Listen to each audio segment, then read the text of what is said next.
प्रिया कुमारी जे पीउ खे साण करे प्रेस कॉन्फ्रेंस कंदड़ हिंदू पंचायत जे अॻवाननि सोशल मीडिया ते आयल ख़बरुनि खे रद्द कंदे चयो आहे त सोशल मीडिया खे हाणे ख़ामोश थियणु घुर्जे। वावेला ऐं किरदार कशी करण वारा ख़ामोश थियनि। सोशल मीडिया ते प्रिया कुमारी जे अगवा जे हवाले सां ताक़तवर धुरियुनि जा नाला वरिता विया हुआ ऐं कुझु सहाफ़ियुनि इहा दावा कई हुई त प्रिया कुमारी ज़िंदा आहे ऐं केरु हिन में मुलविस आहे। इन बाबति इंकिशाफनि वारियूं वीडियो सोशल मीडिया ते वायरल हुयूं। वीडियो में दावा कई वई हुई त खेसि ख़बर आहे त प्रिया कुमारी किथे आहे ऐं हू ट्यूशन वञी रही आहे ऐं पढ़ी लिखी रही आहे। केस जी जांच में अहिड़नि माण्हुनि खे बि शामिल करणु घुर्जे जिन प्रिया कुमारी जे हवाले सां कंहिं बि ॼाण हुजण जी दावा कई हुई। सवाल इहो आहे त प्रिया कुमारी आहे किथे। प्रिया कुमारी जे वारसनि समेत सोशल मीडिया 2.5 सालनि खां सरापा एहतिजाज आहे, पर केर बि इहो ॿुधाए नाहे सघियो त प्रिया कुमारी किथे आहे। कंहिं बि जांच इदारे इहो पतो नाहे लॻायो, जॾहिं त सॼी सिंध जी पुलिस प्रिया कुमारी खे आज़ाद कराइण ऐं उन जो पतो लॻाइण में नाकाम थी चुकी आहे। घरू वज़ीर कुझु ॾींहं अॻु इहो सवाल उथारे छॾियो हो त ख़ुदा करे त प्रिया कुमारी जेरी हुजे। संगरार मां अगवा थियल प्रिया जे पीउ राजकुमार सां गॾु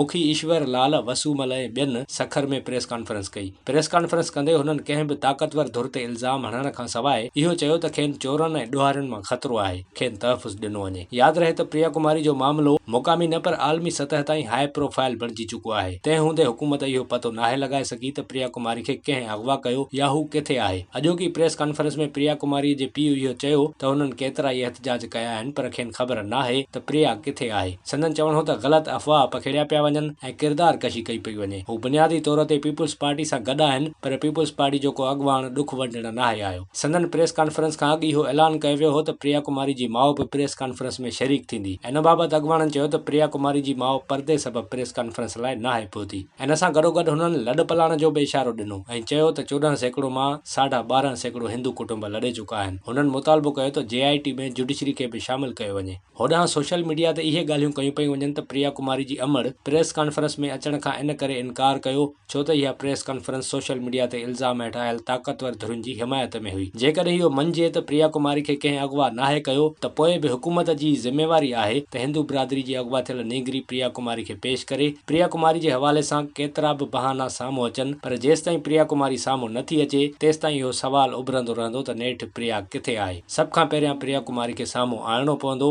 खणी उहा किथे बि हुजे। इहा ई हुकूमत जी ऐं इहा ई कानून लागू कंदड़ इदारनि जी ज़िम्मेवारी आहे।